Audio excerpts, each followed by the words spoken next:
Wekiwa Springs State Park, tranquil, lush Florida wilderness. But before I can enjoy all this, I first have to get there.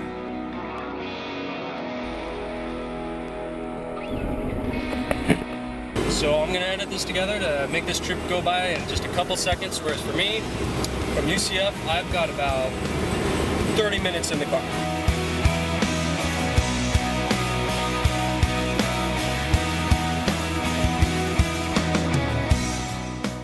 As I found out, it actually took me about 40 minutes to get to the park from UCF. Then after misplacing my paperwork, then finally finding it again, I was finally allowed into the park. Okay, now time for a little history about Wekiwa. Wekiwa Springs was originally used for harvesting its cypress and pine trees till in 1941 when it was sold to the Apopka Sportsman's Club, which used the park for hunting and fishing. Then in 1969 it was sold to the state of Florida to become Wekiwa Springs State Park. Okay, now that we have that out of the way, we can move on.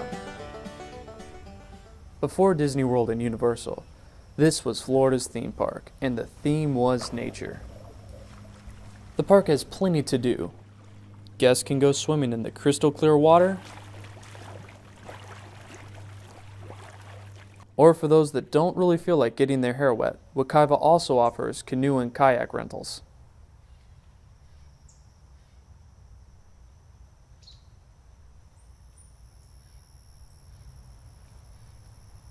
Or hiking more than 13 miles of trails.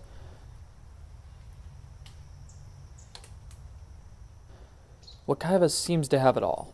However, there is one thing I found the park seemed to be lacking. Okay, I've come here.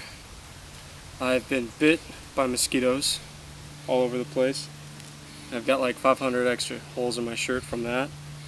And the only thing I'm looking for, I'm not looking for wildlife, not looking for the great outdoors. All I'm looking for is a drinking fountain, which I thought, being Wekiwa Springs, they'd have plenty of them. But I've been looking for 10 minutes now, and I can't find any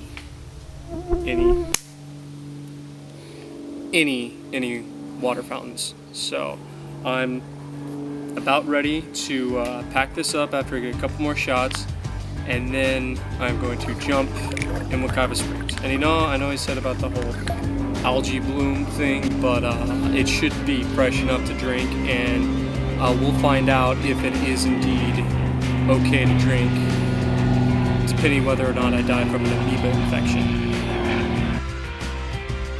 Now, to make sure that I don't scare anyone off, the water at Wekiwa stays at a constant 72 degrees year-round, so you don't have to worry about amoebas. The only drawback is the water is a bit chilly. Now, the thing people come to see most here is the spring itself. Scott Mallory, the park ranger showing me around, gave me a little bit of information about the spring. But this one's the one that majorly puts out roughly 40 to 45 million gallons of water a day. To put that in perspective, Wekiwa Springs pumps out enough water in one day to supply 924 homes with water for an entire year. And it's roughly 18 to 20 feet deep, and then it gets too skinny, you can't go in any further.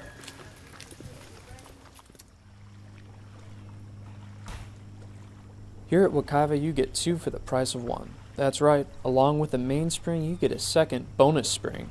This spring is not nearly as impressive as the main spring. It's like Epcot compared to the other Disney parks.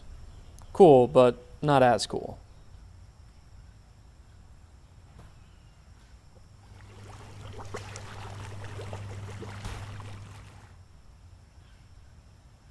Wekiwa Springs seems to have something for everyone. Swimming, canoeing, hiking, except they don't have many water fountains, I found out, and a bit too many mosquitoes, but what can you do?